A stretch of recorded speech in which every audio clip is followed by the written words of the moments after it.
दिल्ली और एनसीआर में अक्टूबर के 15 तारीख से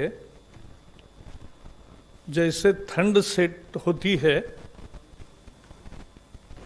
और पंजाब हरियाणा में स्टबल बर्निंग होता है,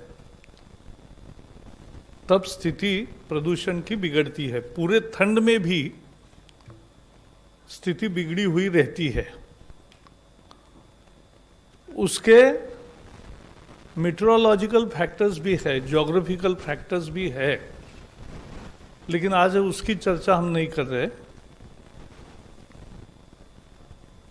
ये जो प्रदूषण का सामना कैसे करें और प्रदूषण की लोगों को कम से कम तकलीफ कैसे हो, इसके लिए हमने एक 2016 से काम शुरू किया कि ये दिल्ली कॉरपोरेशन लिमिट या दिल्ली स्टेट लिमिट इतना मर्यादित नहीं है विषय। ये एक एयर शेड है और एयर शेड में फरीदाबाद, गुड़गांव, उधर नोएडा, गाजियाबाद, पंजाब के नज़दीक के क्षेत्र, हरियाणा के और भी क्षेत्र और थोड़ा राजस्थान का भिवाड़ी तक का हिस्सा, ये सबको ये सहन करना पड़ता है। ये एक एयर शेड है और इसलिए सभी 5 राज्यों के सहयोग से प्रदूषण का सामना करने की योजना हमने 2016 से शुरू की और अनेक बैठकें होती है। मंत्री स्तर की इस साल की बैठक परसों वीरवार को 1 अक्टूबर को होगी। यह वर्चुअल होगी इस बार।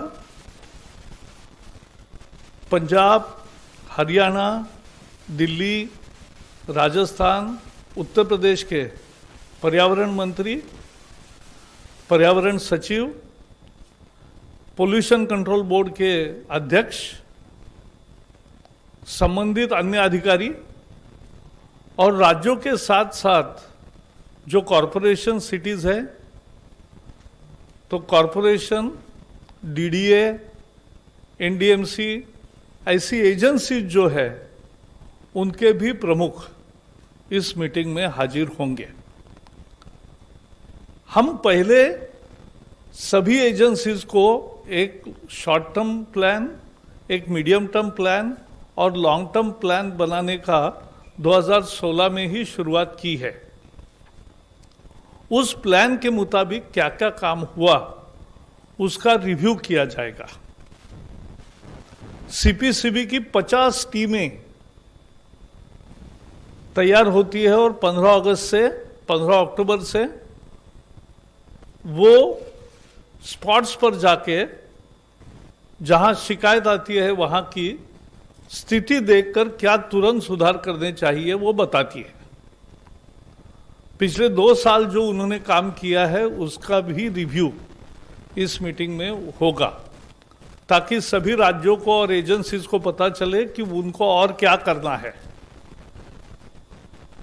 और सभी राज्यों ने किया काम और आज का स्टेटस, इसका भी रिव्यू परसों मीटिंग में होगा। पहले तो मैं ये जरूर कहना चाहूंगा कि 2016 में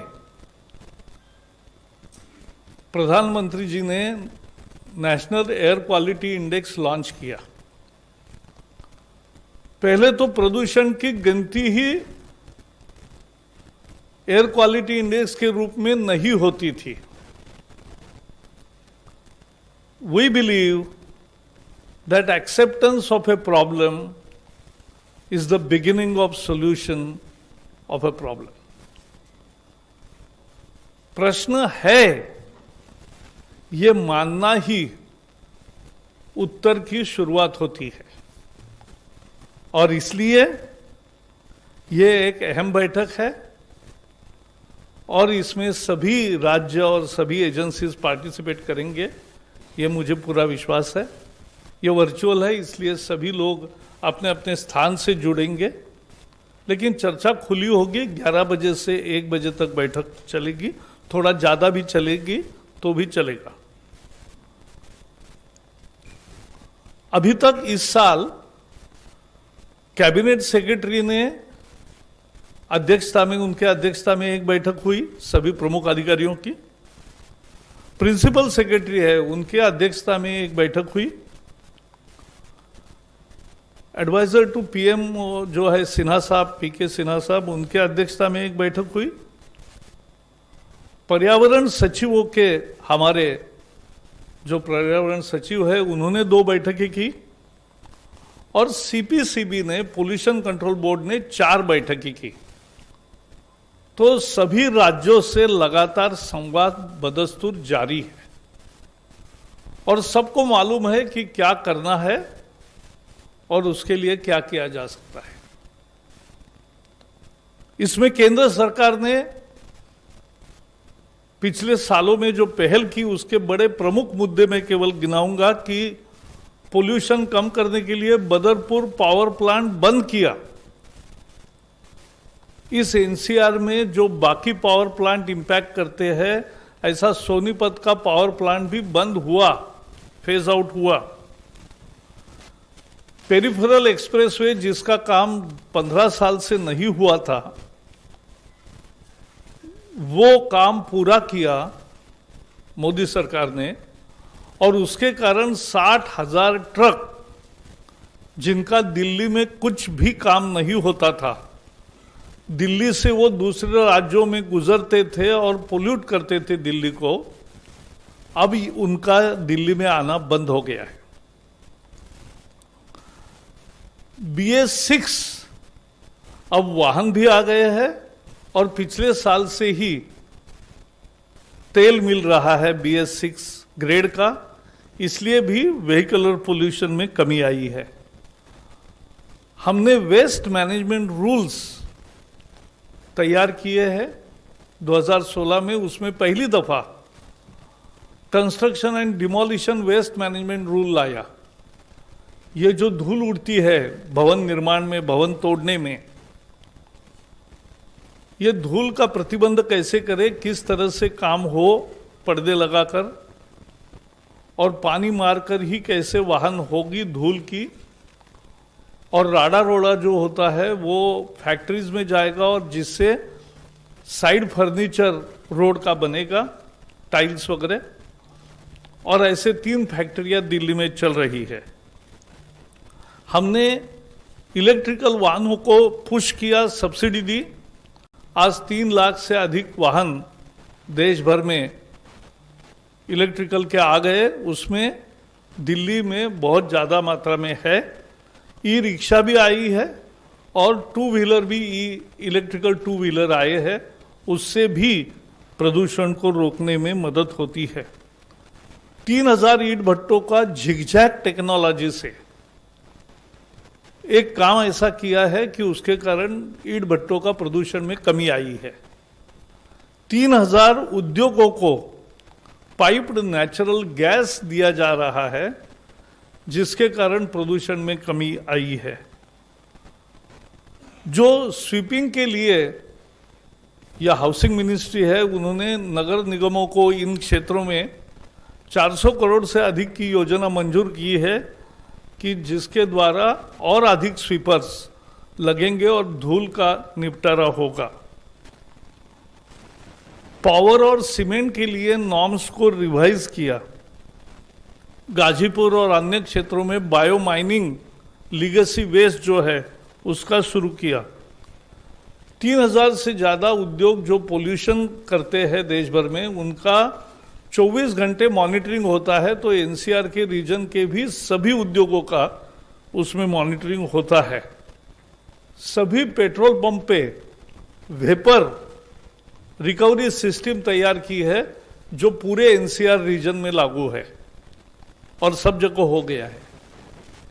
तो इस तरह से केंद्र ने अपना काम किया है, राज्य और अन्य एजेंसी ने भी काम किया है, उसका संयोजन हम करते हैं।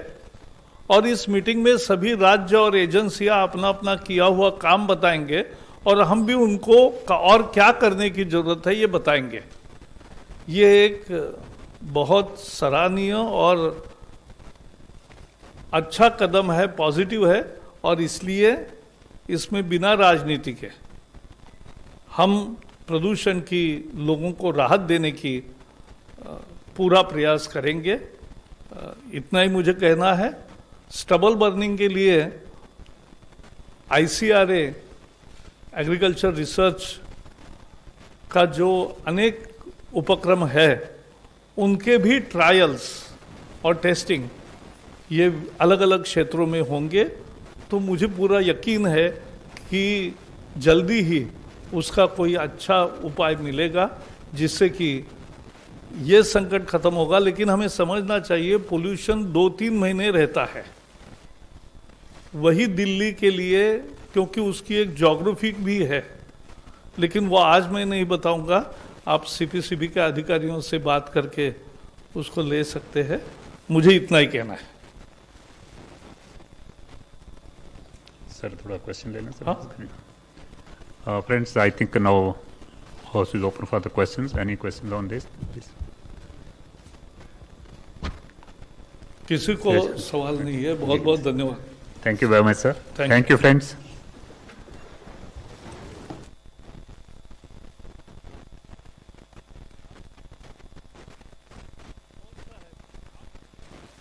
नहीं है। हाँ। लेकिन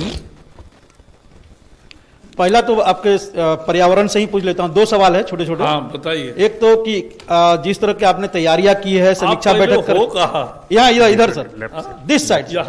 वेरी गुड। जिस तरह का आपने कोने में बैठे आप, उधर से भगा दिया गया सर, वो अधिकारियों के लिए नियमित कर दिया गया। ये भी विडंबना है सर, पत्रकारों को हर जगह से भगाया जाता है। नहीं, ये बाकी पत्रकार ही है जो बीच में बैठे हैं।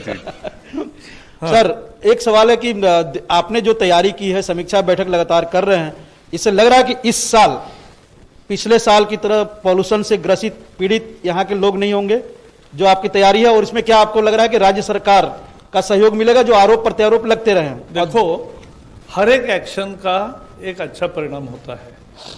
जनसंख्या बढ़ती है, वाहनों की संख्या बढ़ती है, बाकी समस्या बढ़ती है, उसका एक दुष्परिणाम होता रहता है। लेकिन लोग अगर ज़्यादा लोग नज़दीक के काम के लिए साइकिल चलाएंगे, अपने इलेक्ट्रिकल व्हीकल्स लगाएंगे, गाड़ी का ढंग से मेंटेनेंस करेंगे और कंजेशन का रोड टालेंगे। जैसे हमने देखा हवाई अड्डे पर जाने के लिए धौलकुआं से जाते समय आधा घंटा लोगों को लगता था, ज़्यादा रुकना पड़ता था, कंजेशन होता था, प्रदूषण होता था। अब गडकरी जी ने वहाँ ऐसा सड़क का उपाय निकाला कि उसके कारण अब वहाँ बिल्कुल रुकना नहीं पड़ता है। तो इस तरह के बहुत सुधार लगातार करते रहना चाहिए। इसी से समस्या को मात दी जाती है। एकदम जादुई इलाज कुछ नहीं होता है, सबके प्रयासों से और सब प्रयासों से ही आखिर उपाय निकलता है। दूसरा सर, छोटा सा, हाँ, आप लोगों प्रधानमंत्री हो, आप हो, सभी मंत्रिमंडल के बाबुल सुप्रियो से लेकर सब किसान जो बिल पास हुए हैं उसकी वकालत कर रहे हैं, किसानों के फायदे में है, उनकी रक्षा हुई है। लेकिन सोनिया गांधी सभी मुख्यमंत्रियों को पत्र लिखे हैं जो उनके हैं कि इसका विरोध किया जाए। कल देखे कि ट्रैक्टर जला दिया गया और पूरी तरह से किसान सड़क पर है, ऐसा देखने में भी आ रहा है, खासकर पंजाब में कुछ इलाकों में। एक मिनट, इस विषय पे जिसको भी और कोई सवाल होगा तो एक बार पूछ लीजिए, क्योंकि आप, मुझे मालूम है कि मेरा प्रदूषण का पूरा डाइवर्ट हो जाएगा सर और यही चलेगा, लेकिन दोनों अलग अलग छापने के कंडीशन पर मैं दूंगा जी। हाँ, नेक्स्ट 32। सर हमने देखा जब लॉकडाउन आया था तो पोल्यूशन में कमी आई थी, तो क्या हम मान के चले कि इसका भी इफेक्ट इस बार जो होगा उस पर होगा? एक ध्यान में रखिए, जब सारी इंडस्ट्री बंद होती है, जब सारी ट्रैफिक बंद होती है तो प्रदूषण कम होता है। लेकिन अभी चलना, देश को चलना है और इसलिए ट्रैफिक वगैरह शुरू होती है तो उसका भी परिणाम होता ही रहता है। 79। सर मेरा रविंदर सिंह जी के सवाल से जुड़ा हुआ सवाल है कि कल बादल परिवार ने भी आप पे हमला किया है कि हमें एनडीए के निर्णयों की जानकारी अखबारों से मिलती है। ठीक है। आई थिंक इस क्वेश्चन को बाद में लेते हैं। नहीं नहीं, एक 50 मिनट ना, मैं सुन रहा हूँ। हाँ, बस यही है सर इसका। अरे उनको दे दीजिए ना।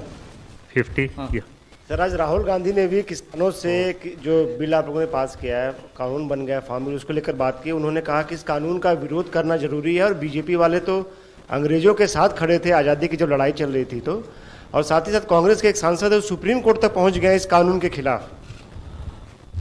ऐसा है, कांग्रेस दूसरे कौन किसके साथ कब खड़े थे ये बोलने के बजाय वो आज दलालों के साथ क्यों खड़े हैं इसका उत्तर देना चाहिए।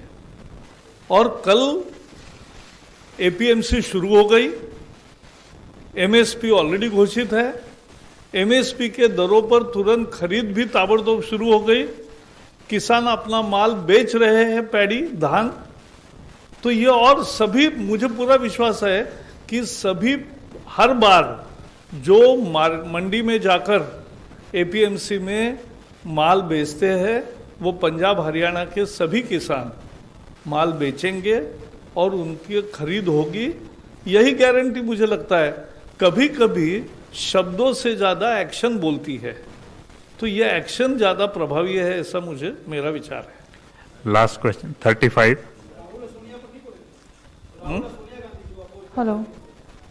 नहीं, वो तो ऐसा है, अब उनके विरोध का मैं ज्यादा जिक्र नहीं करूंगा क्योंकि कांग्रेस अब हताश निराश पार्टी, कट चुकी जनता से, अपने ही वादों को भूल गए और अपने ही प्रधानमंत्री क्या कह रहे थे ये भूल गए, और ऐसे पार्टी से तू मैं करने का भी कोई मतलब नहीं क्योंकि लोग कोई सुन नहीं रहे। Last question 35। Sir, I have one question related to farm bill only. That Rahul Gandhi has today told it to farmers. I have answered. Okay. Thank you. Thank you very much.